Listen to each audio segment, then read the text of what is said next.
전 세계적인 긴장이 끓는 점에 있는 시대에 국제사회는 역사상 전례 없는 수준의 갈등과 불안정성을 목격하고 있습니다. 러시아의 침략과 그에 따른 지정학적 격변으로 특징 지어지는 우크라이나의 파괴적인 전쟁은 유럽의 평화를 산산조각냈고 전통적인 안보 보장의 한계를 강조했습니다. 동시에 중국의 끊임없는 팽창주의와 대만 및 동남아 국가들을 겨냥한 남중국해에서의 군사화는 언제든지 점화될 위협이 되는 일촉즉발의 상황을 만들고 있죠. 문제는 이러한 굵직한 사건들에 더해 계속해서 새로운 혼란의 씨앗이 피어나고 있다는 것입니다.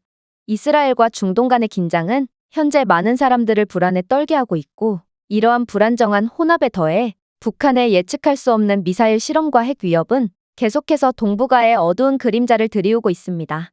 이러한 상황 속에서 많은 사람들이 한국의 핵무장 추구는 한국 스스로의 국가 안보를 보장하기 위한 정당하고 필요한 조치일 뿐만 아니라 혼란스러운 국제 정세를 해결할 유일한 해결책이라고 주장하고 있는 상황인데요. 실제로 미국의 정책 기반자들은 핵무장된 한국이 침략에 대항하는 중요한 억제제로서 역할을 할 뿐만 아니라 지역 안정과 더 나아가 세계 평화에 기여할 수 있다고 확신시키고 있습니다. 오래된 불확실성이 무너진 세계에서 미국은 전통적인 안보 체계로는 더 이상 충분하지 않을 수도 있다는 인식에 고심하고 있는 가운데 이러한 관점은 점점 더 설득력을 얻고 있죠. 그리고 놀랍게도 계속된 군축을 통해 반전 여론이 그 어떤 국가들보다 거센 이유 내부에서도 마찬가지입니다. 현재 세계적 위협의 전례 없는 성격이 비확산 원칙에 대한 재평가를 필요로 할 수 있다는 인식이 커지고 있고, 그 시작점이 바로 한국이 될 수 있다는 여론이 거세지고 있죠. 유럽연합의 이러한 미묘한 입장은 EU의 이상과 무정부적인 세계 질서의 냉혹한 현실을 조화시키려는 노력을 반영한다고 할 수 있습니다. 그런데 이러한 날이 갈수록 강해지는 한국의 핵무장 여론에 최근에는 미국 백악관에서 충격적인 서류 하나를 공개해 전 세계적인 화제가 되고 있습니다. 그건 바로 한국은 이미 수십 년 전에 핵 개발의 토대가 되는 기술들을 갖추고 있었다는 다소 놀라운 내용이 담긴 서류였는데요. 한국은 핵 확산 금지 조약을 맺은 국가고 이를 준수하는 모범적인 국가인데, 도대체 한국이 어떻게 이러한 고급 기술을 가지고 있을 수가 있다는 것인지 자세한 내용 살펴보도록 하겠습니다.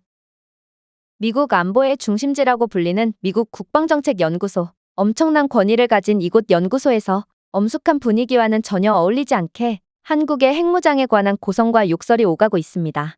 결국 연구소에 방문한 미 국방부 고위 관계자는 미 국방부만 파악했다는 한국의 비밀을 발설하게 되었고, 연구소는 이내 충격의 도가니에 빠져 모두가 할 말을 잃고 마는데요. 그렇다면 이곳에서는 대체 어떤 주장이 오갔던 것일까요? 안녕하세요. 저는 미국 출신의 루카스라고 합니다. 현재 저는 미국 국방정책연구소에서 연구원으로 근무하고 있고, 미국의 안보를 위해 일한다는 것에 대해 엄청난 자부심을 느끼고 있는 중입니다. 그런데 최근에는 미국 국방부의 고위 관계자들이 대거 몰려와서 저희와 중요 회의를 가진다는 거 아니겠어요? 저는 엄청난 긴장감을 가질 수밖에 없었습니다. 저는 그들이 어떤 목적으로 저희 연구소에 방문하려고 하는지 그 이유를 아주 잘 알고 있었거든요. 아무래도 그들은 요즘 상당히 말이 많은 사안인 한국의 핵무장에 관한 논의를 나누러 오는 것 같았죠. 그리고 한국의 핵무장에 대체적으로 찬성하는 미국의 중론과는 달리 저희 소장님은 한국의 핵무장을 결사반대하고 있는 상황이므로 저는 국방부 고위 관계자들과 회의를 하다가 무슨 일이 벌어질 것만 같아 불안함을 느꼈던 것입니다. 저희 소장님은 고집도 매우 세고 자신이 아니라고 생각한 것은 누가 뭐라고 해도 절대로 의견을 바꾸지 않는 분이기에 아마 트럼프가 직접 와서 소장님을 설득하려고 해도 절대로 불가능할 게 뻔하거든요. 하지만 회의는 예정대로 진행되었고 살얼음판 같은 회의는 이내 시작되었습니다. 예상대로 회의는 소장님의 격렬한 주장으로 먼저 시작되었습니다. 당신들은 북한의 미사일과 핵능력의 발전은 한국에 중대한 위협이 된다고 주장하며 한국이 핵무장을 승인하려고 하겠죠. 그러나 나는 한국의 핵무장에 대해 결사반대합니다. 미국은 오직 미국만의 이익을 위해 움직여야 하고 한국이야 어찌됐든 상관없기 때문이죠. 물론 동맹국인 한국이 위협받는다는 건 미국 입장에서도 그리 유쾌하지만은 않은 일이겠지만, 한국이 핵을 개발한다면 일본의 핵 개발도 승인해줘야 하고 또 수많은 국가들의 무수한 요청을 반대할 명분이 완전히 사라지게 됩니다. 국방부는 제발 정신을 좀 차릴 필요가 있습니다. 당신들은 한국인이 아니에요. 당신들은 미국을 지키기 위해 그 자리에 있는 것임을 명심하기 바랍니다. 소장님의 강력한 발언에 저는 경악을 할 수밖에 없었습니다. 아무리 그래도 산전수전을 전부 겪은 국방부 고위 관계자들인데 어떻게 면전에 대고 그런 무지막지한 말을 할 수가 있단 말인가요? 하지만 국방부 관계자는 매우 침착하게 소장님의 말을 반박해 나갔습니다. 한국의 핵무장은 한국을 위한 결정이기도 하지만 동시에 미국과 세계를 위한 결정이기도 합니다. 중국이 곧 대만을 침공할 거라는 건 당신도 아주 잘 알고 있을 것입니다. 그런데 많이들 간과하는 점은 중국은 러시아가 얼마나 고전하는지를 똑똑히 목격했다는 것입니다. 이틀이면 우크라이나를 완전히 점령할 거라는 예측과는 달리 러시아는 아직까지도 우크라이나의 저항에 고전하고 있죠. 그리고 전쟁의 장기화로 인해 러시아는 점점 힘을 잃어가고 있습니다. 중국은 미국을 넘겠다는 야욕을 아직까지 포기하지 않았습니다. 따라서 그들은 러시아처럼 약해지길 원하지 않겠죠. 이 말은 중국은 핵무기를 총동원해서까지 대만을 순식간에 무력화시킬 가능성이 크다는 것입니다. 실제로 요즘 들어 중국이 곧 대만에 핵미사일을 발사할 것 같다는 첩보들이 계속해서 들려오고 있죠. 그런데 더 큰 문제는 중국은 자신들이 정복한 대만을 고정된 항공모함쯤으로 사용하며 대만에 미국 본토를 타격할 수 있는 핵미사일들을 배치하려는 계획까지 짜둔 상태라는 것입니다. 이건 미국의 건국 이래 가장 큰 위기라고 볼 수 있고 이렇듯 위기에 빠진 미국을 구원해줄 수 있는 국가는 오직 한국밖에 없습니다. 중국과 초근거리에서 핵무기를 보유하고 있는 한국을 고려한다면 중국은 함부로 경거망동할 수 없을 것이고 이는 잠재적으로 중국의 대만 침공 야욕마저 효과적으로 막을 수 있습니다. 따라서 미국은 한국의 핵잠수함 개발까지 적극 허용하려고 하고 있죠. 국방부 고위 관계자의 말에 고집불통인 소장님은 한껏 인상을 찌푸리며 어이없다는 반응을 보이셨어요.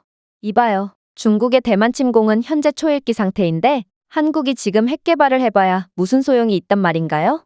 한국의 기술력을 고려해보면 한국은 핵 개발에 10년 이상은 걸릴 것으로 예상됩니다. 그런데 그저 일반적인 핵무기가 아닌 최첨단 공정과정과 기술의 집약체인 핵잠수함을 허용하겠다고요? 당신 제정신입니까? 이건 10년 이내로 개발하는 것이 불가능하고 실제로 미국도 핵잠수함 개발에 10수년이 걸렸습니다. 한국의 기술력을 무시하는 건 아니지만 현실적으로 한국이 핵잠수함 개발을 완료했을 쯤이면 중국이 대만을 완전히 지배하게 된 것도 모자라 당신의 주장대로면 이미 미국 본토에도 미사일 수십 발을 날린 상태겠죠? 도대체 무슨 생각으로 한국의 핵잠수함을 허용하겠다는 건가요? 그러자 국방부 관계자는 충격적인 이야기를 해오기 시작했습니다.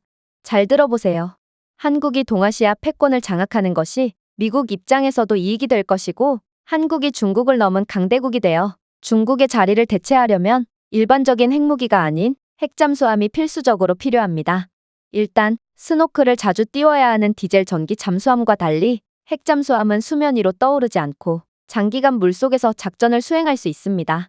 이러한 스텔스와 기동성은 탐지되지 않고 더 넓은 해상 지역을 포함하여 장기간 배치와 더 큰 작전 범위를 허용하죠. 또한 핵추진 잠수함, 특히 탄도 미사일을 장착한 잠수함의 가장 중요한 이점 중 하나는 신뢰할 수 있는 2차 타격 능력을 보장하는 능력입니다. 이것은 한국의 육상 핵전력이 1차 공격으로 파괴되더라도 잠수함은 생존하고 보복할 수 있으며 핵공격에 대한 강력한 억제력을 제공할 수 있다는 것을 의미합니다. 생각해보세요. 중국이 아무리 선제 공격을 하더라도 한국의 보복성 핵미사일이 언제 어디서 날아올지도 모르는데 이런 상황에서 중국이 함부로 핵무기를 사용할 수 있을까요? 미국은 지리적으로 중국과 너무 멀리 떨어져 있어서 핵미사일 등으로만 대치해야 하지만 한국은 핵잠수함 한 대만으로 중국을 완전히 견제할 수 있는 매우 전략적인 위치에 있습니다. 한국의 핵잠수함이 한 대라도 있다는 것은 핵미사일 1000발 이상을 보유한 것보다 훨씬 높은 가치를 지닌 매우 효율적인 수가 될 거라는 것입니다.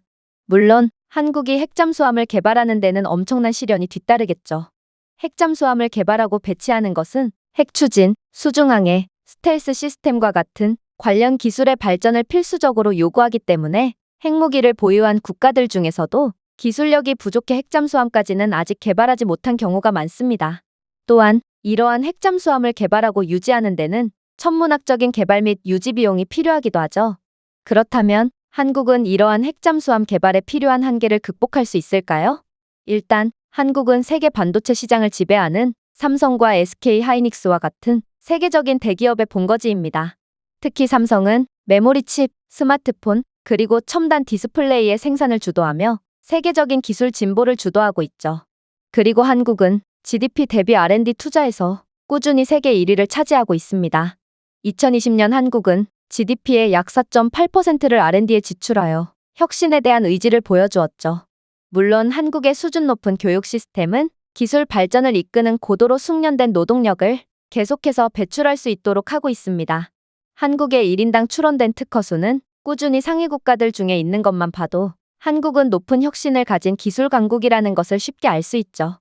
경제력에 관해서도 마찬가지입니다. 한국은 명목 GDP로 세계 10위의 경제 규모를 자랑합니다. 2021년 GDP는 약 1조 8천억 달러로 세계 경제의 어려움에도 불구하고 성장을 계속하는 강력하고 회복력 있는 경제를 반영하죠. 또한 한국은 세계의 주요 수출국 중 하나로서 한국의 무역량은 한국을 세계 무역의 1위에 올려놓았습니다.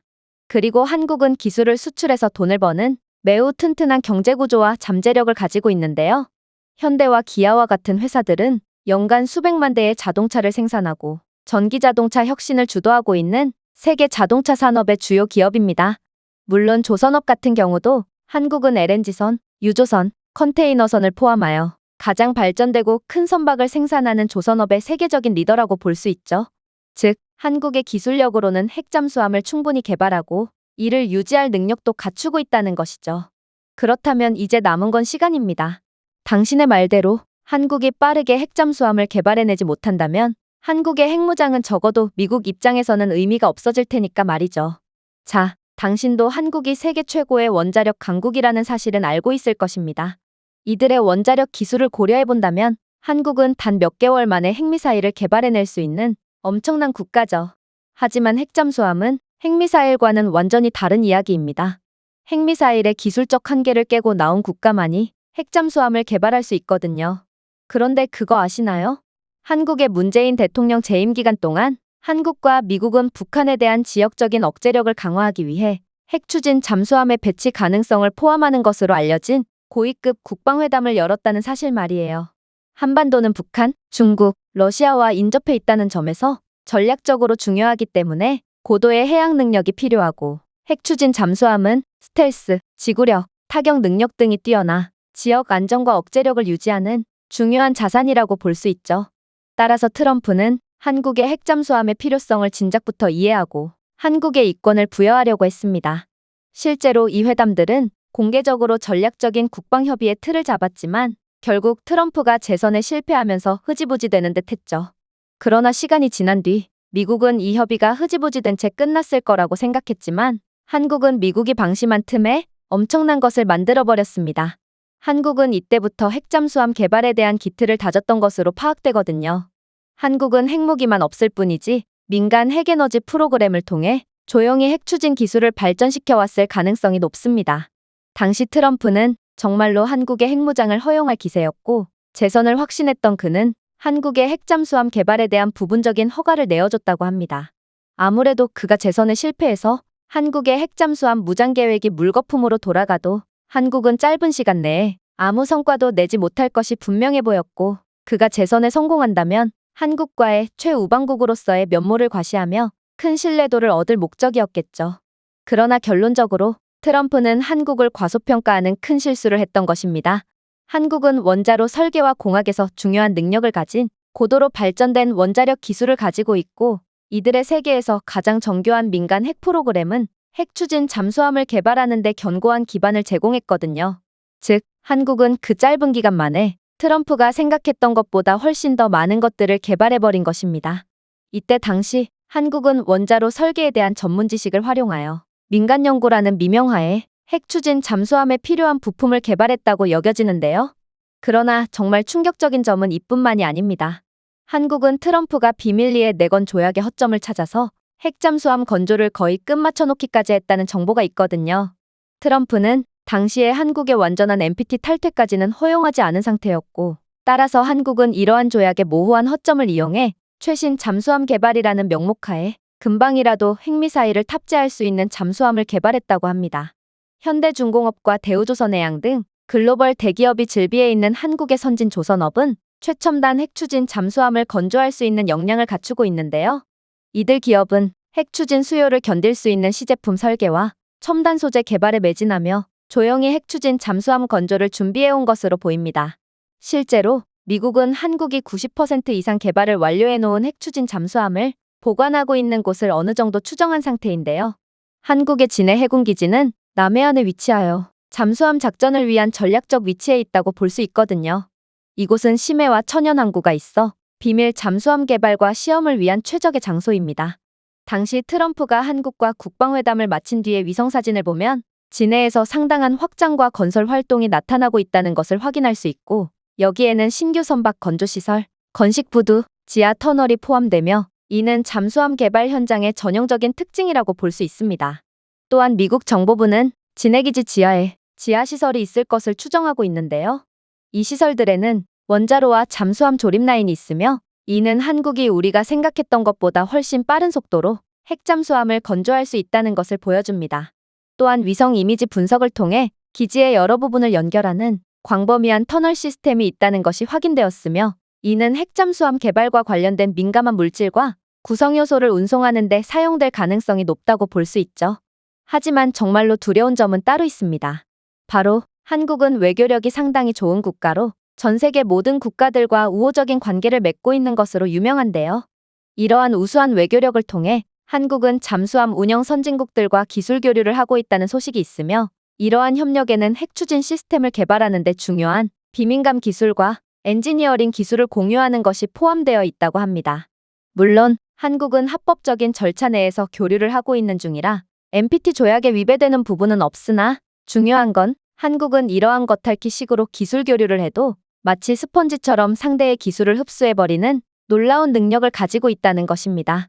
실제로 한국의 철강 제조업체들은 잠수함 선체 건설에 일반적으로 사용되는 고강도 내식성 합금에 대한 특이한 주문을 했다는 것이 밝혀졌는데요.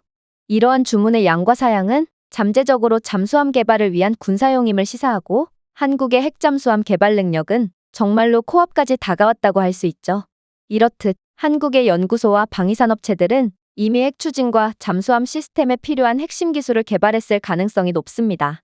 이러한 준비태세는 짧은 기간 내에 배치가 실현될 수 있다는 것을 의미하며 이는 미국과 세계를 구원할 유일한 국가는 다름 아닌 한국이라는 사실을 다시 한번 상기시킵니다.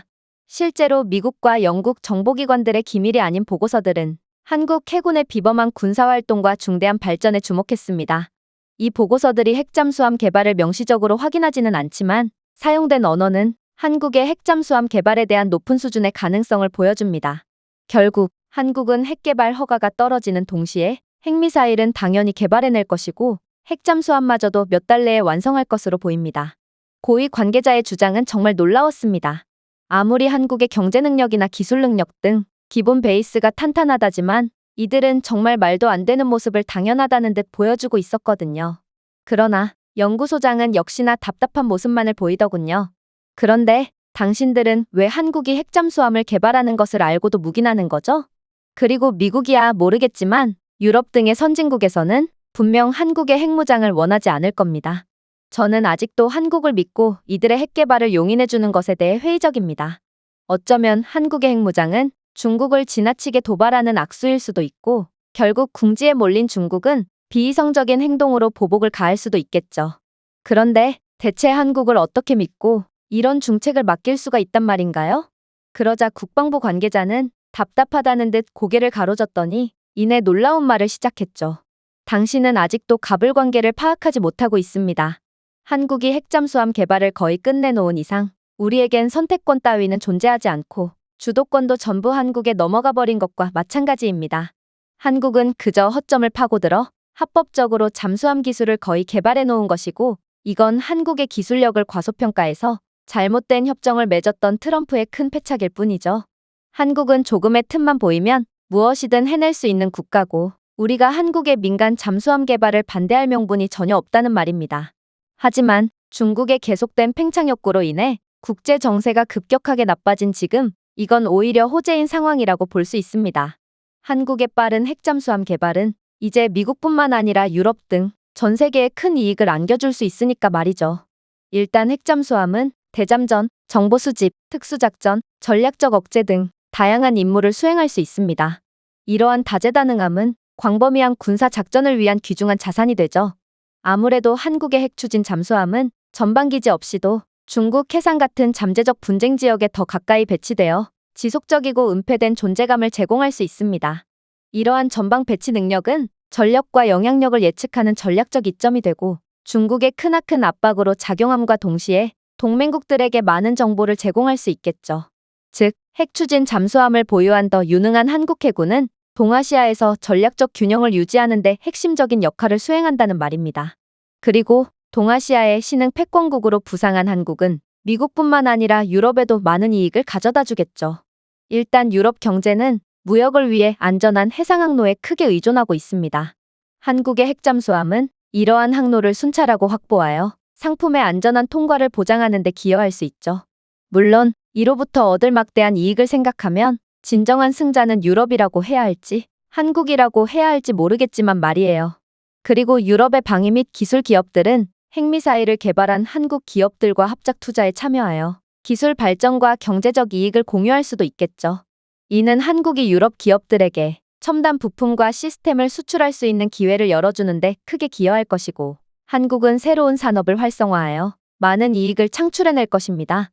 이건 세계 질서를 해치는 중국을 제외한 모든 국가가 웃는 상황이므로 한국의 핵무장을 반대할 국가는 아무도 없다는 소리와 마찬가지입니다.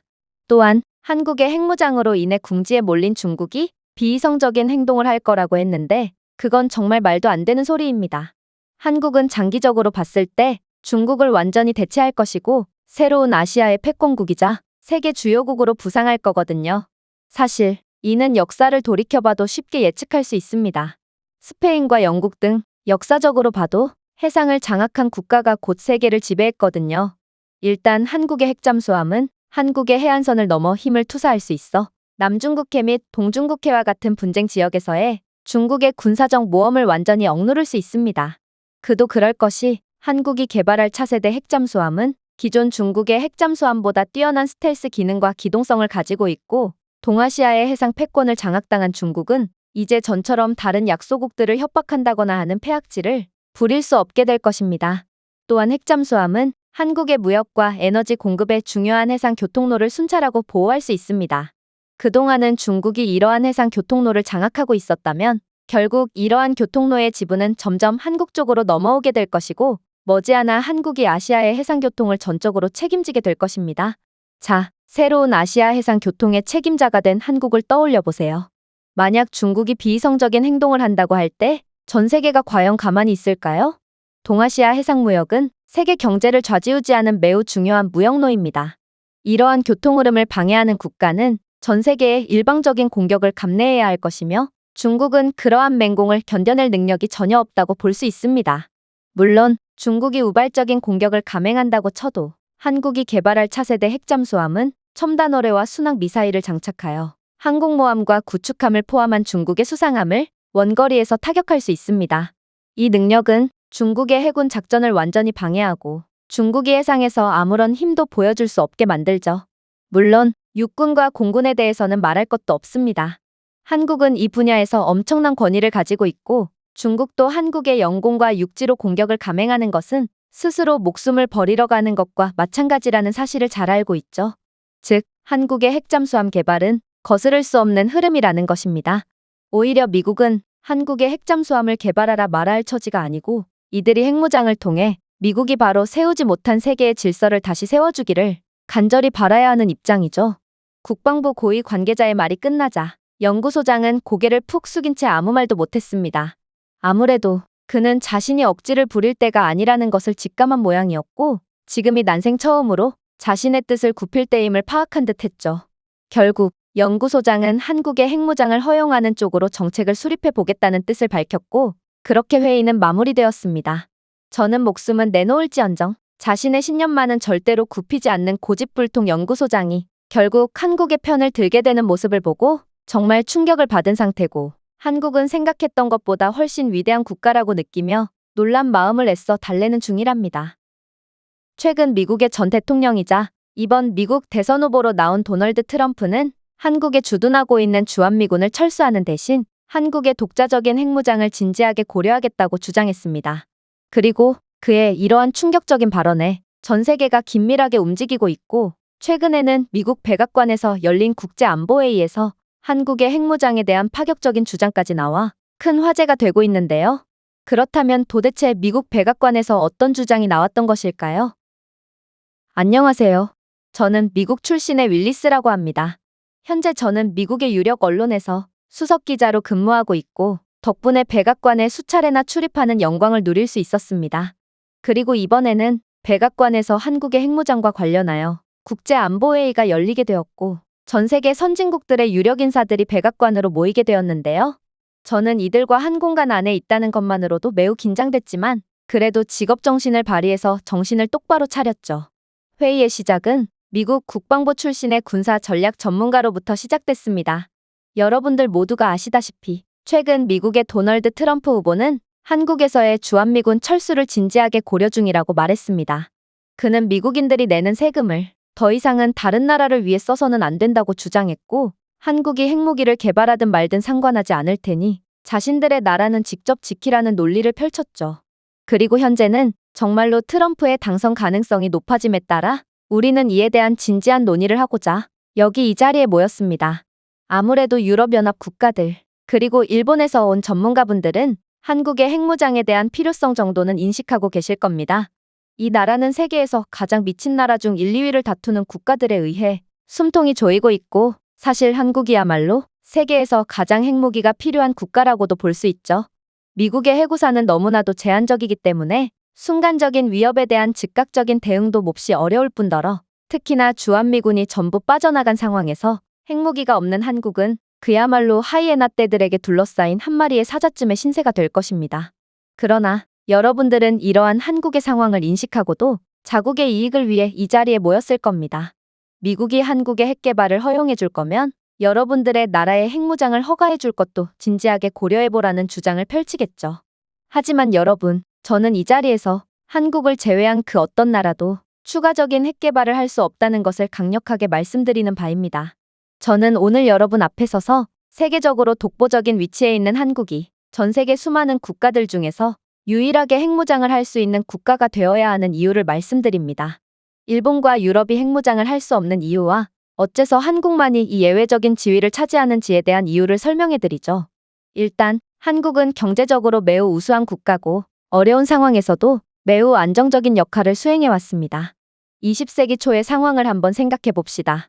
한국전쟁 이후 한국은 세계 최빈국으로 전락하고 말았고, 이 나라에는 한 줄기의 희망조차 보이지 않았습니다. 그러나 당시에 여러분들이 살고 있는 땅에는 적과 꿀이 가득했고, 이는 한국과 엄청난 대조를 보이죠. 하지만 지금은 어떤가요? 한국은 세계에서 가장 역동적이고 회복력이 있는 경제 중 하나를 자랑하며 지속적으로 세계 10위권의 경제 규모를 유지하고 있습니다. 한국은 삼성, 현대, LG와 같은 다국적 대기업의 본거지이며 이들은 각각의 산업에서 선두를 달리고 있습니다. 한국의 1인당 GDP는 경제적 견고성을 반영하여 꾸준히 증가했습니다. 2023년에 한국의 GDP는 약 1조 8천억 달러에 달했으며 1인당 소득은 약 3만 5천 달러였습니다. 이러한 경제적 강점은 고도로 숙련된 노동력과 혁신 및 교육에 대한 헌신에 의해 뒷받침됩니다. 한국의 경제적 안정성은 글로벌 금융위기를 극복하는 능력에서 더욱 입증되고 있습니다. 한국은 1997년 외환위기와 2008년 글로벌 금융위기, 중국발 전염병 팬데믹 기간 동안 경제 침체를 완화하고 빠른 회복을 촉진하는 효과적인 재정 및 통화 정책을 시행했습니다. 이로 미루어 보건대 한국 국민들의 강력한 회복력과 성실에서 비롯된 노력, 그리고 신중한 경제관리는 안전하고 잘 유지되는 핵 무기고를 위해 필요한 자원을 할당할 수 있도록 보장합니다. 게다가 한국은 전략적인 투자와 정책을 통해 기술과 산업 성장을 지원한 전적이 있습니다. 한국판 뉴딜과 같은 계획은 지속적인 경제 활력과 기술 발전을 보장하면서 디지털과 녹색 부문을 강화하는 것을 목표로 합니다. 이러한 강력한 경제 기반은 한국이 경제적 안정성을 손상시키지 않고 핵무장에 필요한 상당한 재정적 물류적 약속을 이행할 수 있도록 해줍니다. 하지만 끝없이 올라갈 일만 남은 것처럼 보였던 일본 및 유럽연합 국가들의 경우 한국과는 정반대의 상황에 놓여 있죠. 일본은 심각한 인구 고령화, 디플레이션 압력, GDP 대비 공공부채 비율이 높은 등의 문제에 직면해 있고, 가장 큰 문제는 새로운 산업구조 변화에 전혀 따라오지 못하면서 이들의 성장세는 계속해서 곤두박질치고 있습니다.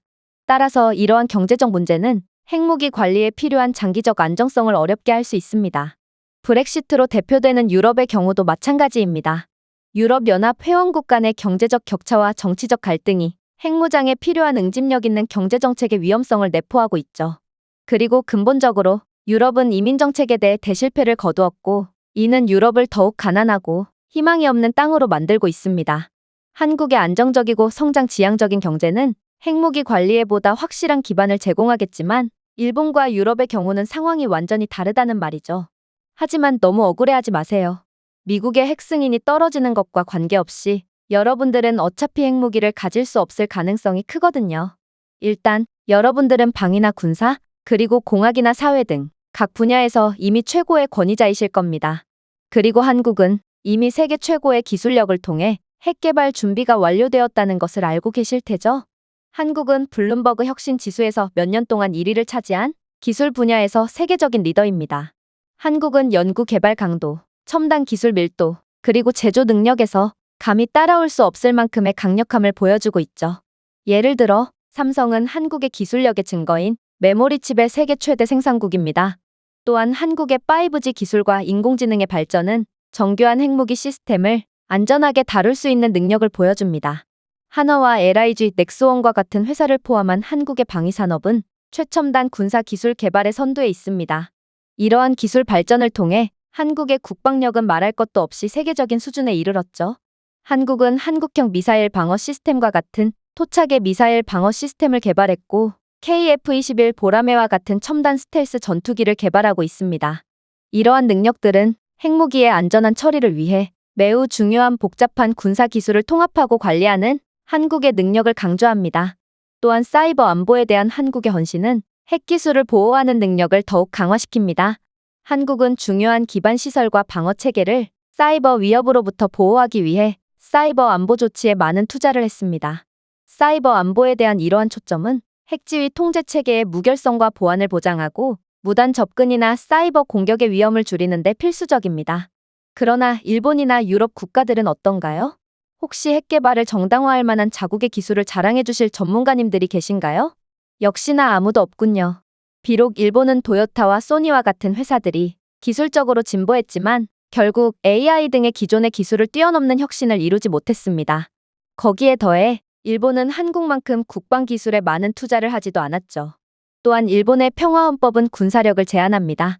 안타깝게도 유럽도 상황은 별반 다르지 않습니다. 한때 첨단 기술의 온상이자 강력한 군대가 주둔했던 유럽은 현재 여러 국가들에 걸쳐 분열되어 통일되고 일관된 국방 전략에 대한 열세로 이어졌습니다. 통합 국방기술 계획에 대한 이유의 시도는 종종 정치적이고 관료적인 장애물에 직면합니다. 평화에 너무나도 익숙해진 유럽 시민들은 강력한 군대를 갖기 위해 방위비를 올리자는 법안이 나오면 시위까지 벌이며 국방에 소홀히 하는 태도를 보였고, 이제는 그 대가를 치를 때입니다. 즉, 한국의 민간부문과 군사부문 모두의 집중된 기술 전문 지식은 핵무기의 안전한 개발과 유지를 위한 견고한 기반을 제공할 테지만, 일본과 유럽에서는 구조상 절대로 불가능한 일이라는 것이죠. 자, 어떤가요? 이래도 자국의 핵 개발을 주장할 분들이 계신가요? 한국이 핵무기를 개발하는 것은 정당성과 능력이 충분하며, 따라서 여러분들이 자국의 핵기술 개발을 주장할 생각이라면 이를 뛰어넘는 묘책을 내와야 할 것입니다. 전문가의 발언에 회의실 내부는 일순간 술렁였습니다. 그러나 일본과 유럽 연합국들의 반응은 정말 충격적일 정도로 완전히 갈렸죠. 일본인들은 이 상황을 받아들일 수는 없지만 그래도 딱히 내세울 논리가 없는지 얼굴이 새빨개져서 자신들끼리 논쟁을 벌이는 것 같았고, 유럽연합 측은 이상하리만큼 평온한 표정을 지었거든요. 개인주의라면 미국과도 견줄 정도로 혹독할 만큼 자국의 이익만을 추구하는 유럽인들이 어째서 한국의 이익에 가만히만 앉아있는 것인가? 저는 이러한 상황 자체가 이해가 안 가서 두 눈을 꿈뻑거릴 뿐이었는데요. 그런데 갑자기 독일 측에서 한 교수가 나서더니 정말 생각지도 못한 충격적인 주장을 해오기 시작했습니다. 무슨 소리시죠? 유럽이 한국의 핵무장을 반대한다니요? 일본의 경우는 어떨지 모르겠지만 유럽연합 측은 한국의 핵무장을 지지하자는 공통된 의견이 있습니다. 물론 유럽 국가들이 한국을 따라 핵 개발을 시도하는 일도 없을 테고 말이에요. 당연히 유럽은 자선사업가도 손해보는 장사를 하는 바보도 아닙니다. 우리가 한국을 지지하는 이유는 한국의 능력을 고려해보건대 이 나라의 핵무장은 유럽에도 많은 이익을 가져다 줄 것이 분명하거든요. 현재 중국은 유럽 경제에 깊숙하게 침투해 있고 이들의 공격적인 경제 전략은 유럽을 의존과 취약의 상태로 빠뜨렸으며 날이 갈수록 강해지는 중국의 영향력은 유럽의 주권과 경제적 자치의 구조를 위협하고 있습니다. 중국에 대한 문제는 앞서 미국 측에서 언급했던 난민 문제보다 더욱 심각한 문제고 유럽을 병들고 가난하게 만드는 주범이죠. 일단 중국의 1대1로 계획은 유럽을 부채와 의존의 그물망으로 가두고 있습니다. 중국은 기반시설, 기술 및 산업에 대한 대규모 투자를 통해 많은 유럽 국가의 경제구조로 짜넣었고 중요한 지정학적 결과를 가져올 수 있는 의존 관계를 만들었습니다.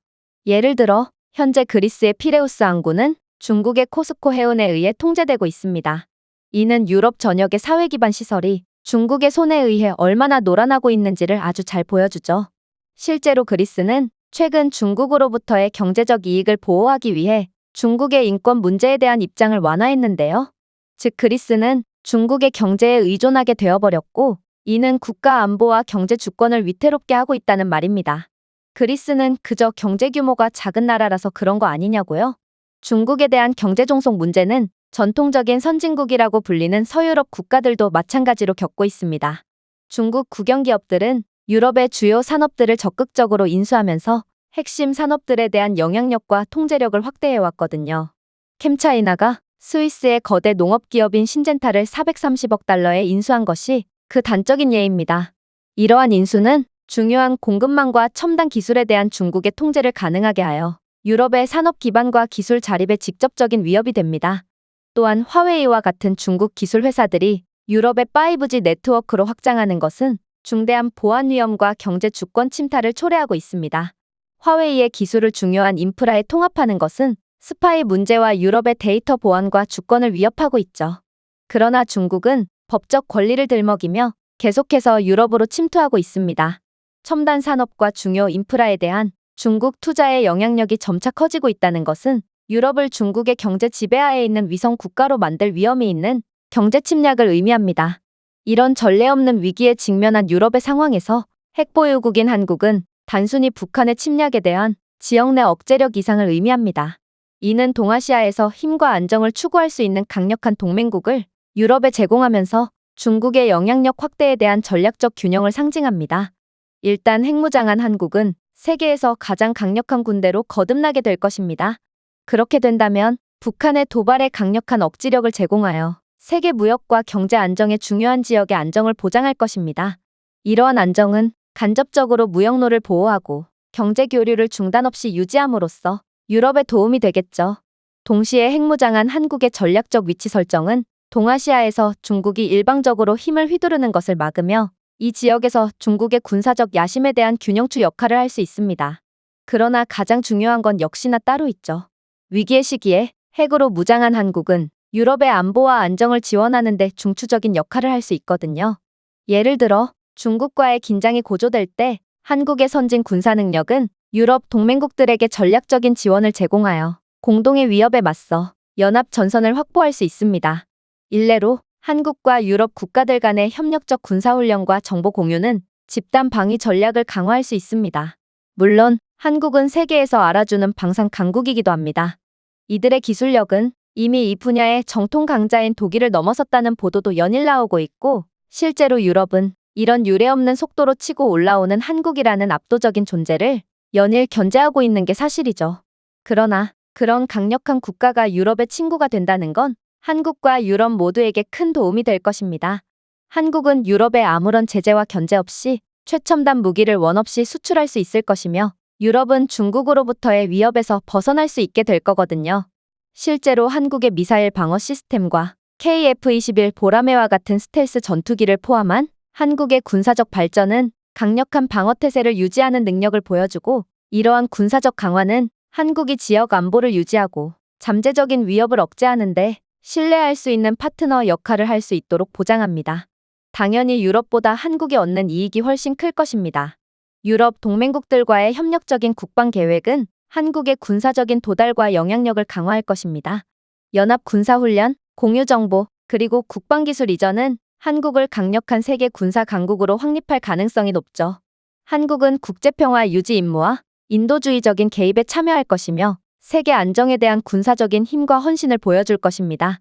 물론 한국과의 관계에 대해 이야기할 때 경제적인 부분은 절대로 빼놓을 수 없습니다. 한국은 압도적인 군사력만큼이나 뛰어난 경제력을 가진 국가로 역시나 한국은 유럽으로부터 엄청난 이익을 얻을 수 있고 이건 유럽도 마찬가지거든요. 일단 한국의 혁신 산업과 견고한 경제는 유럽과 협력하여 신기술을 개발하고 공급망을 강화하여 중국의 통제로 인한 취약성을 줄일 수 있습니다. 기술, 국방 및 에너지 부문의 합작 투자는 유럽의 중국의 경제적 압력을 견뎌내는 데 필요한 회복력을 제공할 수 있습니다. 특히 반도체 제조 분야에서 한국의 리더십은 매우 중요합니다. 반도체 기술에 대한 한국의 발전은 중국 공급자들에 대한 대안을 제공하면서 세계적인 반도체 부족으로 공급망 붕괴에 직면한 유럽의 자동차 및 전자산업은 한국과의 신뢰할 수 있는 파트너십을 통해 상당한 이익을 얻을 수 있습니다. 역시나 한국은 이 분야에서도 상당한 이익을 취할 것입니다. 기존에 중국이 가져갔던 거대한 지분을 한국이 통째로 대체하면서 한국은 그들이 지금껏 겪어보지 못했던 전례 없는 호황기를 누릴 수 있을 것이 분명하거든요. 물론 여기서 끝이 아닙니다. 한국은 유럽과 더 긴밀한 경제적 기술적 협력 관계를 조성함으로써 선진기술 혁신을 이뤄낼 수 있거든요. 5G 기술, 재생에너지, 그리고 인공지능과 같은 분야에서의 합작 투자는 한국의 기술력과 수출을 증대시키고 유럽 입장에서는 중국 기술에 대한 의존도를 낮추고 자체의 기술 능력을 향상시킬 수 있습니다. 그야말로 핵무기를 얻게 된 한국은 전 세계를 지배할 일만 남은 것입니다. 그렇다면 한국과 유럽의 이러한 전략적 동맹 이후 한국은 구체적으로 어떻게 변하게 될까요? 유럽과의 강화된 경제적 동반자 관계는 한국의 전례 없는 성장을 촉진할 것입니다. 유럽 시장, 자본 및 첨단 기술에 대한 접근은 산업을 과잉 가동시켜 한국을 경제 대국으로 만들 것입니다. 아마도 한국 기업은 자동차, 전자 및 의약품과 같은 산업의 확장으로 이어지는 유럽 투자로부터 이익을 얻을 가능성이 높은데요. 또한 합작 투자를 통해 창출된 시너지는 한국 제품에 대한 최첨단 혁신과 세계 시장 점유율 증가를 가져올 것입니다. 유럽의 기술 전문 지식을 통합함으로써 한국은 AI, 생명공학, 재생가능한 에너지, 그리고 항공우주와 같은 분야에서 혁신을 위한 선도적인 중심지가 될 것입니다. 이 기술적인 우위는 비교할 수 없는 규모로 부를 창출하면서 한국의 전례 없는 경제적인 번영을 이끌 것이 분명합니다. 그리고 유럽과의 협력적인 연구 개발 프로젝트는 혁신의 경계를 허물고 기술 초강대국으로서 한국의 지위를 공고히 할 돌파구를 만들어내겠죠. 결국 한국은 경제적 유대 관계를 다양화하고 단일 시장에 대한 의존도를 줄임으로써 경제 요새를 건설할 것입니다. 생각해보세요. 전 세계 어떤 나라에서 다른 국가와의 무역에서 정치적 사회적 입장을 고려하지 않을 수가 있단 말인가요? 그러나 오직 유럽과 최후방국이 된 한국만은 자신이 수출하고 싶은 기술들을 아무런 견제 없이 수출할 수 있고 또한 수출의 균형을 맞추지 않고 필요한 만큼만 타유럽 국가들로부터 수입해올 수 있습니다. 이러한 특권은 세계적인 혼란으로부터 한국의 경제를 보호하고 지속적인 성장과 안정성을 보장하겠죠. 결국 한국은 세계 경제 혼란의 시기에도 위험을 완화하고 상품과 서비스의 지속적인 흐름을 보장하는 강력한 공급망 네트워크를 개발할 것입니다. 물론 유럽을 지원하는 것은 한국에 비할 데 없는 지정학적 지렛대를 줄 것입니다. 이러한 영향은 한국이 국제무역협정에서 유리한 조건을 협상하고 전략적 동맹을 확보하며 글로벌 거버넌스에서 결정적인 역할을 할 수 있도록 할 것입니다. 한국은 세계무역과 개발에 도움이 되는 경제 정책을 추진하면서 WTO와 IMF와 같은 국제기구의 정책을 형성할 수 있을 것입니다. 그리고 핵능력을 갖춘 한국은 동아시아에서 논쟁의 여지가 없는 패권국이 될 테죠. 이는 중국의 영향력의 균형을 맞추고 지역의 안정을 보장하며 관련된 모든 국가들에게 이익이 되는 협력적인 안보 체계를 조성할 것입니다. 아세안과 동아시아 정상회의와 같은 지역 조직에서 한국의 리더십이 강화되어 지역 경제와 안보 계획을 추진할 수 있을 것입니다. 그러나 가장 흥미로운 점은 따로 있습니다. 엔터테인먼트, 요리, 전통을 통해 이미 중요한 한국의 문화적 영향력은 지금보다도 더욱 가파른 속도로 치솟을 거거든요. 미국이 세계 최고의 강대국으로 발돋움한 뒤에 이들의 문화와 소프트 파워가 더욱 가파르게 세계를 지배했던 것을 떠올려 보세요. 핵무장을 하게 된 한국은 제2의 미국이 될 것이 분명하고 결국 혁신과 진보의 신호탄으로서 한국 문화는 전례 없는 규모로 소프트 파워를 강화하면서 세계를 사로잡을 것입니다. K-팝, K-드라마, 그리고 한국 요리의 세계적인 인기는 계속 증가할 것이고, 한국의 문화적 영향력을 확산시키고 관광과 문화 교류를 증가시킬 것입니다. 물론 안 그래도 세계적인 수준을 자랑했던 한국의 인적 자원 또한 전과는 비교도 할 수 없을 만큼 더욱 우수해질 것입니다. 유럽의 교육 기관들과의 협력은 한국의 학문적 그리고 연구적 능력을 향상시킬 거거든요. 지식과 공동 연구의 유입은 혁신가들과 지도자들의 세대를 육성할 것이고 한국을 세계적인 지적 그리고 과학적 업적들의 선두에 올려놓을 것입니다. 공동 학문적 프로그램들과 연구 프로젝트들은 전 세계로부터 최고의 인재들을 끌어모으면서 한국의 교육 시스템을 향상시킬 것입니다. 아무래도 순수과학 분야에 대해서는 약세를 보이고 있던 한국이었지만 한국은 핵무장을 통해 지정학적 관계에서 가장 큰 이익을 볼 국가답게 이러한 순수학문에 대한 분야에서도 세계 최고로 발돋움하게 될 것입니다. 그리고 이 부분은 어쩌면 한국으로서는 가장 중요한 부분이 될 수도 있는데요. 중국의 경제적인 영향으로부터 유럽을 지지하고 핵보유국으로서 자신을 주장함으로써 한국은 새로운 차원의 세계적인 리더십에 오를 것입니다. 이 지위는 한국이 G20, 세계경제포럼, 그리고 UN 안전보장이사회와 같은 주요 국제 정상회담을 개최하고 세계 정책을 안정과 성장으로 이끌도록 영향을 줄 것입니다. 기후변화, 사이버 안보, 그리고 경제적 불평등과 같은 세계적인 문제를 다루는 한국의 리더십이 상당히 향상되어 세계 무대에서 중추적인 역할을 할 것입니다. 핵무장한 한국은 전략적 필요성뿐만 아니라 한국과 유럽 모두에게 변혁적인 기회를 의미합니다. 중국의 경제적 영향력에 대항하는 유럽의 구세주가 됨으로써 한국은 세계에서 가장 강하고 부유한 나라가 되도록 추진하는 타의 추종을 불허하는 이익을 얻을 것입니다. 이 동맹의 상호이익은 공동 번영과 안정을 이끌 것이고 한국의 새로운 세계적인 리더십과 경제적 우위의 시대를 만들어줄 것입니다. 유럽과 핵무장한 한국이 함께 더 큰 회복력과 혁신, 동반 번영의 길을 열어갈 수 있고 점점 더 상호 연결되고 경쟁적인 세계에서 민주적 가치와 경제적 주권을 보호할 수 있습니다. 한국이 세계적인 강국으로 발돋움하면 전례 없는 성장과 영향력의 시대를 열 것이고 이는 국제관계와 경제 발전의 미래를 형성할 것입니다. 반면에 일본은 한국과 함께 성장할 유럽과는 완전히 다른 행보를 보이겠죠. 핵무장한 한국과의 관계에서 상호이익을 얻는 유럽과는 달리 일본은 점점 더 고립될 것이거든요. 일단 한국이 부상하면 일본의 지정학적 중요성이 약화되어 일본의 고립이 심화될 수 있습니다. 평화헌법과 주변국과의 역사적 긴장에 얽매인 일본은 한국의 군사적 우위와 전략적 영향력을 따라잡기 어려울 것입니다.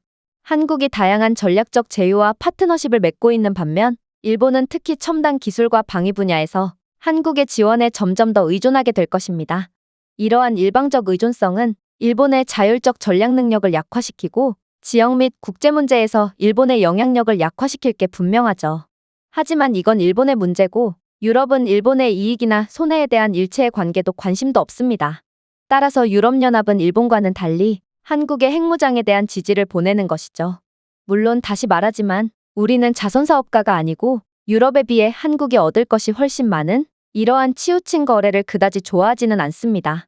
하지만 중국의 유럽에 대한 뿌리 깊은 경제 침투를 고려해보건대 우리에겐 다른 선택지는 존재하지 않고 그저 한국이 구원자의 역할을 통해 유럽을 살려줄 것을 믿으며 한국에 대한 열렬한 지지를 보내는 것 밖에는 별 수가 없을 뿐이죠. 독일 교수의 주장에 일본인들을 제외한 모두가 만족한다는 듯 고개를 끄덕였습니다. 아무래도 이러한 국제관계에서는 모두가 오직 자국의 이익을 위해서만 행동하는 모양이었고 세계적인 선진국에서 순식간에 아무도 거들떠보지 않는 존재로 전락해버린 일본의 상황을 보니 이러한 국제관계가 더욱 살벌하고 냉정하게 느껴졌죠. 과연 한국의 운명은 어떻게 될까요? 이들이 정말로 중국의 파일을 전부 가져와서 유럽을 능가하는 강대국이자 선진국이 될 수 있을까요? 저는 한국이라는 나라에 대한 엄청난 호기심을 느끼고 있는 중이랍니다. 최근 들어 한국에 주둔하고 있는 주한미군의 철수에 대한 논의가 그 어느 때보다 가속화되고 있습니다. 그리고 불과 얼마 전에는 미 국방부의 고위 관계자가 한국에 주둔하고 있는 주한미군은 절대로 철수하면 안 된다는 미국의 여론과는 반대되는 의견을 내놓아서 큰 화제가 되고 있다고 하는데요. 그렇다면 그가 한국의 상황에 대해 대체 어떤 주장을 했던 것일까요? 안녕하세요. 저는 미국 출신의 와이엇이라고 합니다. 현재 저는 미국 백악관에서 안보 및 전략을 담당하고 있고 요즘 들어서는 한국의 핵무장과 관련한 업무들을 처리하느라 분주한 시간을 보내고 있습니다. 그런데 최근에는 이와 관련하여 정말 충격적인 소식을 접하게 되었는데요. 사건의 발단은 국방부의 긴급회의가 열렸을 때였습니다. 그날은 웬 한밤중에 긴급회의가 열렸고 매우 이례적으로 국방부 고위 관계자가 직접 참석했거든요. 저는 이러한 이례적인 장면에 보통 일이 아니겠구나 예상은 했지만 실제로 듣게 된 사건의 전말은 더욱 충격적이었습니다. 국방부 고위 관계자는 긴급 정보를 입수했다며 경악을 금치 못할 이야기를 해주기 시작했거든요. 요즘의 상황을 지켜보니 미국은 한국에서 주둔하는 주한미군을 철수시킨 뒤 한국의 핵무기 개발을 승인해 줄 것 같은 분위기가 흘러가고 있습니다. 그런데 제가 방금 입수한 정보에 따르면 주한미군 철수와 동시에 북한이 한국을 침공할 가능성이 높다고 합니다. 이러한 북한의 한국 침공은 중국과 관련이 있는데요. 현재 중국은 전례 없는 대만 포위 작전을 실시하고 있고 실제로 대만의 영공을 넘나들며 대놓고 도발을 이어나가고 있다고 하죠. 또한 중국은 대만 쪽 군사 작전지대에 대규모 병력 이동을 실시한 상태고 이는 기존에 2027년까지 대만을 침공하려던 중국의 계획이 올해 안에 침공하는 것으로 급선회된 것으로 보입니다.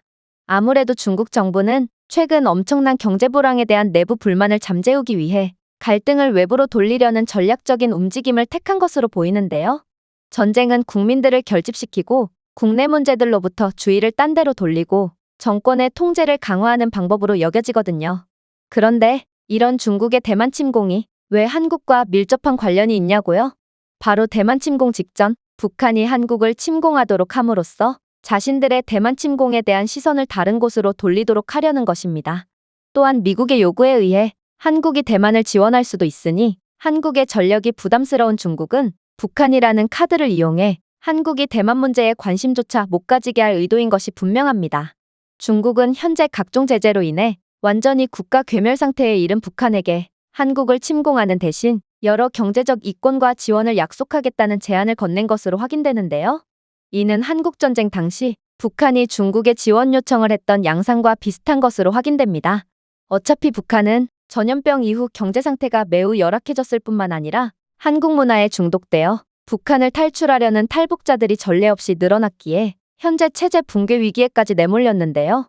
그런데 만약 북한이 주한미군 철수와 동시에 한국을 침공한다면 일단 미국을 덜 자극할 수 있고 이후에 중국이 대만을 침공 시 미군은 전력 차이가 훨씬 극심해서 더욱 긴박한 쪽에 속하는 대만을 먼저 지원해줄 가능성이 높기에 여러모로 미국에 대한 부담을 덜 수 있습니다. 그리고 핵무장도 아직 못한 한국은 북한에게 그리 위협적인 존재로 인식되지 않을 가능성이 높은데요. 따라서 여기서 더 잃을 것도 없는 김정은 입장에서는 이판사판의 선택을 내릴 확률이 매우 높다고 볼 수 있죠.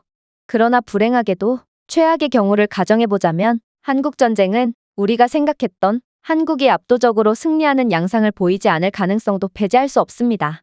북한은 중국에 의해 사주를 받고 억지로 참전한 전쟁이니만큼 핵무기는 사용하지 않을 가능성이 높지만 오히려 이 때문에 전쟁이 생각보다도 훨씬 장기화될 가능성이 높거든요. 왜냐하면 북한은 게릴라 전술과 비대칭 전술로 중국이 대만을 완전히 점령할 동안 전쟁을 질질 끄는 전략을 들고 나올 게 뻔하기 때문입니다. 북한은 게릴라 전술을 훈련받은 많은 특수부대를 보유하고 있고 이 부대는 한국의 전선 뒤에서 활동하며 방해공작, 매복, 뺑소니 공격을 수행하여 분쟁을 연장시킬 것입니다. 또한 특히나 서울과 같은 도시에 밀집된 도시 환경은 공격자의 입장에서나 방어자의 입장에서나 신속한 작전 수행을 방해하기도 하죠. 무엇보다도 중국이 직접 군사적으로 개입할 가능성은 낮지만 중국은 북한의 물자와 정보 등 비밀리에 지원을 제공해 전쟁을 장기화시킬 수 있습니다. 이렇듯 뚜렷한 목적을 가진 전쟁은 선전포고 없이 기습적으로 발발할 가능성이 높습니다. 아마 새벽 4시쯤 북한은 특히 DMZ를 따라 한국의 주요 군사시설과 도시들을 겨냥한 압도적인 포격으로 침공을 시작하겠죠.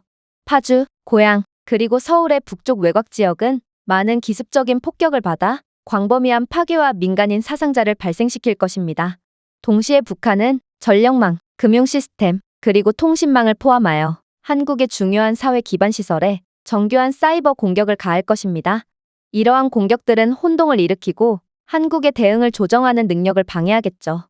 자, 이제 새벽에 북한군 기갑사단과 보병사단이 개성 문산 회랑을 통해 공격을 주도하여 DMZ를 여러 지점에서 가로지릅니다.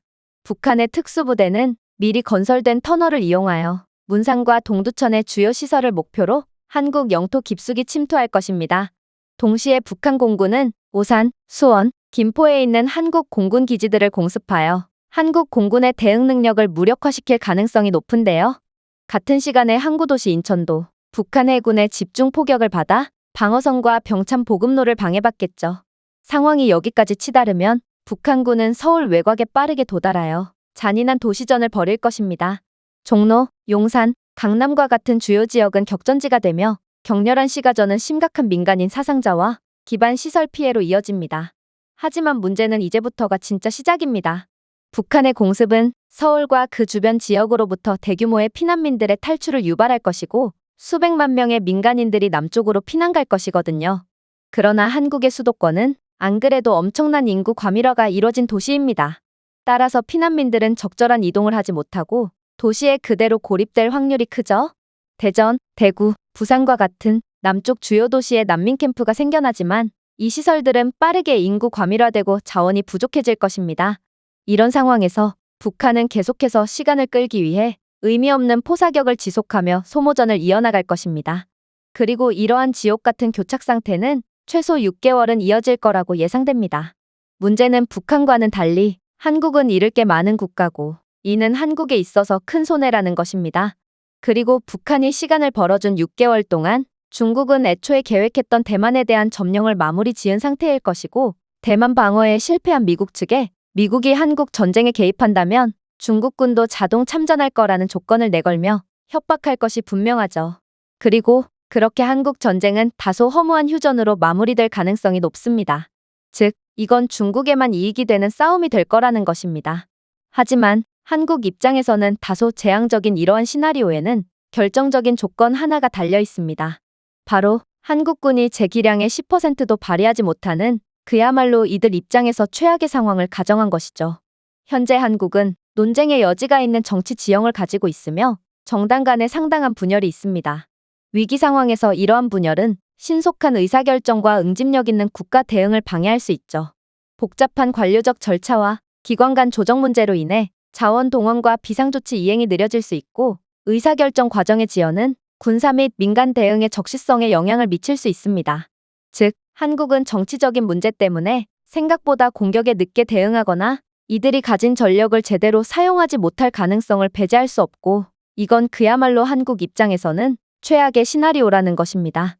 아마 한국군이 재기량을 발휘한다면 핵무기를 사용하지 않는 북한군쯤은 3일 내에 제압할 수 있겠죠. 그러나 이건 한국 입장에서는 희소식일 수도 있습니다. 이러한 최악의 시나리오를 가정했을 때 제가 입수한 한국 침공에 대한 첩보는 한국의 핵 무장에 대한 새로운 당위성을 부여하거든요. 그건 바로 핵잠수함 도입입니다. 최근 미 국방부에서는 북한의 한국에 대한 기습 침공을 막고자 한국이 핵잠수함을 개발할 때까지 주한미군이 대기했다가 이들이 핵잠수함을 개발한 이후 철수하는 형태로 전력을 이동하자는 제안이 나온 상태인데요. 이렇게 된다면 북한은 절대로 한국을 침공할 수 없거든요. 상식적으로 아무리 중국이 여러 지원을 약속한다고 해도 주한미군과 핵무기가 있는 한국에 덤빌 수 있을 리가 없죠. 그런데 왜 많고 많은 무기 중 굳이 핵잠수함이냐고요? 한국의 상황상 핵잠수함이 이들에게 가장 유리한 전력이기도 하고 한국 입장에서 가장 빠르게 개발할 수 있는 핵무기가 바로 핵잠수함이거든요. 물론 많은 사람들이 한국의 핵잠수함 개발 동안 주한미군을 주둔시킬 수는 없다며 반대할 가능성이 높습니다. 핵잠수함은 개발에 수십 년이 걸리는 그야말로 최첨단 기술의 집합체에 굉장히 복잡한 무기거든요. 핵추진 기술에 대한 연구 및 예비 설계를 포함하는 초기 연구 개발에만 5년에서 10년 사이의 시간이 걸리고 잠수함의 복잡성과 기술적 어려움을 극복해야 하는 세부 설계 작업과 엔지니어링에는 5년에서 10년이 더 걸리죠. 또한 원자로, 선체, 모든 시스템을 포함한 잠수함을 만드는데 일반적으로 약 5년에서 7년이 걸립니다. 이뿐만이 아닙니다. 건조 후 잠수함의 성능과 안전을 보장하기 위해 광범위한 해상시험과 테스트가 필요하고 이 단계는 2년에서 5년이 더 걸릴 수 있죠. 즉, 전반적으로 초기 연구개발에서 운영 배치까지 개발 과정은 15년에서 30년 사이가 소요된다는 말입니다. 실제로 미국의 핵잠수함 버지니아급 SSN의 개발은 설계 작업 시작부터 취역까지 약 14년이 걸렸을 뿐더러 영국의 핵잠수함 HMS 에스터트는 개발에 20년이나 걸렸죠. 심지어 중국처럼 기술력이 부족한 나라는 핵잠수함 개발에 30년 이상이 걸렸습니다. 그러나 미 국방부에서 조사한 자료에 따르면 전 세계에서 오직 한국만은 이러한 수십 년이나 걸리는 기존의 개발 기간을 훨씬 더 앞당길 수 있을 거라고 보입니다. 왜냐하면 한국은 세계에서 가장 특별한 기술을 가지고 있기 때문이죠. 그건 바로 고도로 발전한 조선산업입니다. 한국의 현대중공업, 대우조선해양, 삼성중공업과 같은 한국의 주요 조선소들은 복잡하고 정밀한 해양 구조물을 건조한 경험이 풍부합니다. 예를 들어 현대중공업은 세계에서 가장 첨단적인 구축함 중 하나인 세종대왕급 구축함을 성공적으로 건조했습니다. 이러한 고도의 기술력과 경험은 핵잠수함 건조에도 직접 적용될 수 있습니다. 그리고 이들 조선소는 건조에 필요한 드라이 도크, 모듈식 건설 능력, 첨단 조립 라인 등 최첨단 시설을 갖추고 있기도 하죠. 이뿐만이 아닙니다. 삼성과 LG와 같은 기업이 이끄는 첨단 기술 산업도 한국의 중요한 자산이거든요. 삼성은 극자외선 리소그래피와 같은 최첨단 공정을 활용하여 최첨단 반도체를 생산하는 세계적인 선두주자입니다. 이러한 기술 전문 지식은 잠수함에 필요한 첨단 전자 시스템을 개발하는 데 활용될 수 있습니다. 또한 이러한 첨단 부품의 설계 및 건조 과정을 통합하는 것도 한국의 강력한 산업 기반 덕분에 더 원활하게 관리될 수 있겠죠. 생각해보세요. 전 세계에서 조선 기술과 첨단 기술 산업 모두가 고도로 발전한 나라는 한국에는 아무도 없습니다. 심지어 모든 분야에서 압도적인 기술을 자랑하는 미국조차 조선 기술에 대해서는 한국의 압도적 열세를 보이고 있죠. 즉, 한국의 기술적으로 우월한 면모는 이 나라가 불가능도 가능케 하는 기적을 선보일 수 있도록 하는 것입니다. 그러나 한국의 더 놀라운 점은 따로 있습니다. 바로 이들은 조선 분야에서 세계에서 가장 우수한 모습을 보여주고 있음에도 이에 만족하지 않고 계속해서 혁신을 하고 있기 때문이죠. 실제로 한국의 조선소들은 디지털 트윈 및 첨단 시뮬레이션 도구와 같은 스마트 조선소 기술을 도입한 상태인데요. 이러한 기술은 실시간으로 건조 과정을 모니터링하고 최적화하여 지연을 줄이고 효율성을 높입니다. 예를 들어 디지털 트윈 기술을 통해 잠수함을 가상으로 모델링하여 물리적 건조 단계에서 발생할 수 있는 잠재적 문제를 사전에 식별할 수 있죠. 이러한 사전 대응 방식은 제작업을 최소화하고 프로젝트 전체 일정을 단축하는 데 크게 기여할 수 있습니다. 이러한 압도적인 한국 기술력을 고려해본다면 한국은 잠수함 엔지니어링에만 다른 국가들보다 최대 20배 이상 빠르게 작업할 수 있을 것으로 추정됩니다. 그러나 핵잠수함은 매우 복잡한 기술들이 얽혀있는 최첨단 기술의 집합체이고 한국은 또 하나의 시련을 이겨내야 합니다. 해저에서 장기간 운전할 수 있는 안정적이고 안전한 원자로를 개발하는 것은 기술적으로 매우 어렵기 때문이죠. 때문에 원자력 공학, 재료과학 및 안전 프로토콜에 대한 세계적인 수준의 고급 지식이 필요합니다. 하지만 한국은 원자력 기술에 관해서도 전 세계적인 권위를 가진 국가라는 것을 잊으면 안 됩니다. 한국은 잘 정립된 민간 원자력 에너지 프로그램을 운영하고 있으며 원자로 건설 및 운영에 대한 풍부한 경험을 가지고 있습니다. 이러한 전문 지식은 잠수함에 필요한 핵추진 시스템을 개발하는 데 활용될 수 있습니다. 또한 한국은 한국원자력연구원 등 고급 연구기관을 다수 보유하고 있어 핵추진 기술에 필요한 연구개발 지원을 제공할 수 있죠. 물론 한국은 사실상 핵잠수함을 개발하느라 새로운 연구개발을 할 필요조차 없을 것입니다. 한국은 이미 기존에 개발해놓은 핵 전문 지식만 해도 웬만한 핵보유 국가들보다 수준이 높은 상태거든요. 실제로 한국수력원자력은 APR-1400과 같은 첨단 원자로 설계를 사용하여 여러 원자력 발전소를 운영하고 있습니다. APR-1400은 향상된 안전성과 효율성으로 유명한 차세대 원자로입니다. 한국은 이 기술을 아랍에미리트에 성공적으로 수출하여 바라카 원자력 발전소의 4기의 APR-1400 원자로를 사용하고 있죠. 이러한 성공적인 수출 사례는 한국의 원자로 설계, 건설 및 국제 규제 준수 능력을 입증합니다. 이러한 기술 지식과 전문성은 해군 원자로 개발에 직접적으로 활용될 수 있습니다. 또한 한국원자력연구원은 한국 및 전 세계의 핵연구를 선도하는 기관인데요. 한국원자력연구원의 소형 모듈형 원자로에 대한 연구는 잠수함 응용에 특히 중요하죠. SMR은 전통적인 원자로보다 더 작고 확장 가능하도록 설계되어 잠수함 선체에 통합하기에 적합합니다. 한국원자력연구원에 주목할 만한 프로젝트 중 하나인 스마트는 안전하고 효율적인 SMR 개발에 중점을 두고 있습니다. 한국원자력연구원의 연구를 통해 개발된 기술 발전과 안전 프로토콜은 잠수함용 핵 추진 시스템 설계에 중요한 역할을 할 수 있다는 것이죠. 즉 한국은 다른 나라들에서 잠수함의 제한된 공간에 원자로를 통합하는 동시에 작동 효과와 안전을 보장하는 소형화 과정에 10년이라는 오랜 기간을 투자할 때 압도적인 기존의 기술력을 이용해서 이러한 단계를 아예 건너뛰어버리는 말도 안 되는 모습을 보일 수 있다는 것입니다. 그럼에도 한국에겐 반드시 풀어야 할 또 하나의 필수적인 과제가 있습니다. 바로 핵잠수함 건조를 위해서는 핵물질 취급 및 정밀한 건조를 위한 설비를 갖춘 전문 조선소가 필요하고 핵잠수함에 필요한 고품질의 소재와 부품을 제공할 수 있는 공급망을 개발하고 유지하는 것이 필수적이기 때문인데요. 이건 아무리 기술력이 좋은 국가더라도 지속적인 경제력과 경험이 뒷받쳐주지 않으면 불가능한 부분이므로 많은 국가들의 한계로 작용하는 부분입니다. 그렇다면 한국은 이런 한계를 극복할 수 있을까요? 놀랍게도 한국은 이 부분에 있어서도 매우 우수한 능력을 보여주는 국가입니다.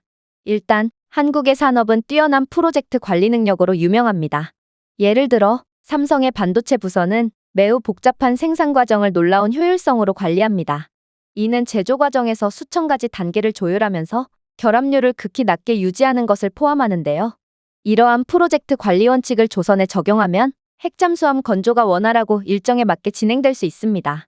여기에는 세부적인 계획, 자원 할당, 프로젝트 각 단계에서의 엄격한 품질 관리 조치가 포함될 수 있죠. 또한 한국은 그야말로 규제로 인해 핵무기만 없을 뿐이지 산전수전을 전부 겪은 기술 강국이자 경험 있는 인재들이 많은 무서운 국가입니다. 실제로 한국은 대규모 및 기술적으로 복잡한 프로젝트를 성공적으로 관리한 여러 경험이 있는데요. 현대중공업은 여러 LNG 운반선을 건조하면서 동시에 해군 함정을 건조하는 등 여러 척의 선박을 동시에 건조하는 능력을 입증했습니다.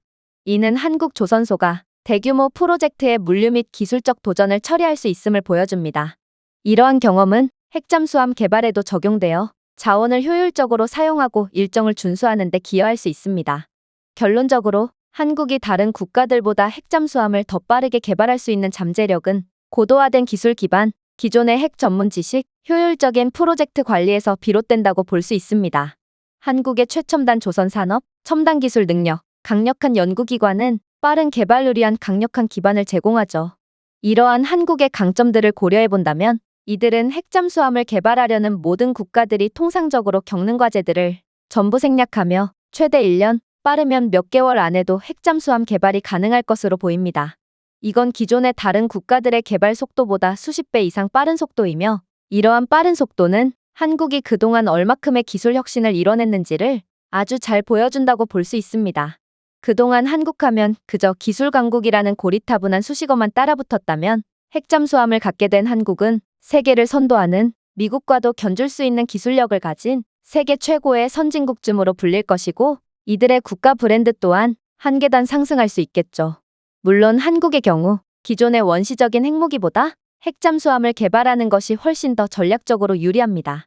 한국이 그저 핵무기만을 가졌다면 북한의 위협 정도만 견뎌냈겠지만 핵잠수함을 가진 한국은 북한뿐만 아니라 중국까지 제압할 능력을 갖게 되거든요. 일단 한국의 핵잠수함은 육상 기반 자산이 손상된 경우에도 보복할 수 있는 신뢰할 수 있는 2차 타격 능력을 제공할 것입니다. 이는 북한의 점점 커져가는 미사일 및 핵능력에 대한 중요한 억제력을 제공하겠죠. 또한 핵잠수함은 장기간 잠수하여 탐지되지 않고 작전할 수 있어 잠재적 공격자에게는 잡기 어려운 위협이 됩니다. 핵잠수함의 은밀성과 지속성은 주요 지역에서의 지속적인 순찰을 가능하게 하여 억제력과 안정을 강화하며 아무리 중국이라도 감히 경거망동하지 못하도록 효과적으로 견제할 수 있습니다. 물론 핵잠수함을 가진 한국은 동아시아 일대의 해양을 효과적으로 통제할 수도 있겠죠. 기존 잠수함과 달리 핵잠수함은 자주 연료 보급을 위해 떠오를 필요가 없으므로 태평양과 인도양의 광범위한 해역에서도 작전할 수 있습니다. 이 능력은 한국이 해상 교통로를 보호하고 주변을 넘어선 원거리에서 힘을 투사할 수 있도록 함으로써 한국의 영향력과 전략적 범위를 확장하여 지역 및 글로벌 보안 동력에서 더욱 강력한 역할을 할 수 있도록 하겠죠. 이러한 확장된 영향력은 한국에 더 강력한 지정학적 입지를 제공할 뿐더러 공격자에 대한 증가된 억제로 이어질 것입니다. 그리고 핵잠수함은 적의 잠수함, 특히 한국의 해상이익에 큰 위협이 되는 북한의 디젤 잠수함을 효과적으로 탐색하고 무력화할 수 있습니다. 이들의 첨단 소나 시스템과 지속적인 잠수 능력은 강력한 대잠수함전 플랫폼이 될 것이고, 이제 한국은 북한이나 중국의 도발에 끌려다니는 것이 아닌 오히려 북한과 중국이 한국의 움직임 하나하나에 신경이 곤두서게 될 것이며, 한국은 그야말로 이들에게 공포의 존재가 될 것입니다. 물론 핵잠수함은 한국의 기존의 우수한 재래식 무기와도 환상적인 조화를 이룰 것입니다. 핵잠수함은 한국의 첨단 수상함 및 항공자산과 원활하게 작전할 수 있기 때문인데요. 예를 들어 이들은 KDX-3 이지스 구축함 및 F-35 스텔스 전투기의 중요한 정보, 감시 및 정찰 데이터를 제공하여 방어 및 공격 작전의 효과를 높일 수 있습니다. 또한 핵잠수함은 특수작전 부대를 은밀하게 배치하고 지원할 수 있어 분쟁 지역에서 정밀 타격 및 정찰 임무를 수행할 수 있죠. 이 능력은 선제적 행동과 전략적 기습에 필수적입니다. 결론적으로 한국의 군사자산의 핵잠수함을 통합하면 기존 능력과의 강력한 시너지가 창출되어 한국의 국가 방위력이 크게 강화될 것입니다. 향상된 전략적 억제력, 증가된 해양 보안, 연합 작전에서의 전력 증강, 동맹 강화, 기술 발전은 모두 한국의 군사 효과성과 지역 영향력을 높일 것입니다. 이쯤 되면 한국은 굳이 주한미군이 없어도 아무도 넘볼 수 없는 강력한 국가로 인식될 것이고, 또한 핵잠수함에 어디로 튈지 전혀 종잡을 수가 없는 특성상 북한과 중국은 늘 한국의 눈치를 보며 사소한 도발마저 절대로 할 수 없는 경지에 이르겠죠. 즉 아시아의 평화는 한국의 핵잠수함 무장으로부터 시작된다는 것입니다. 핵잠수함의 존재는 잠재적 공격자를 억제할 뿐만 아니라 한국이 국가 이익을 보호하고 지역 안정을 더 효과적으로 기여할 수 있는 능력을 보장하겠죠. 전문가의 완벽한 분석은 저희 모두를 설득시키기에 충분했고, 저희는 밤을 새워가며 한국의 핵무장과 주한미군 철수 계획에 대한 자료를 전면 수정했습니다. 물론 한국의 핵잠수함 무장은 한국 스스로에게 엄청난 이익을 가져다 줄 것이지만, 이는 잠재적으로 중국과 대만 문제, 그리고 한국과 북한 문제까지 전부 해결하면서 미국에까지 큰 이익으로 작용하겠죠. 저는 미국이 한국 같은 기술 강국을 우방국으로 둬서 참 다행이다 싶은 생각이 들면서도, 어떤 상황에서도 유리한 고지를 점할 수 있는 한국의 다재다능함을 보면 이 나라는 못하는 게 뭔가 싶어 존경심을 느끼게 됩니다. 제가 준비해온 내용은 여기까지입니다. 끝까지 시청해주셔서 진심으로 감사드리며 여러분들의 구독과 좋아요, 알림 설정은 영상 제작에 큰 힘이 됩니다. 이상 세모튜브였습니다.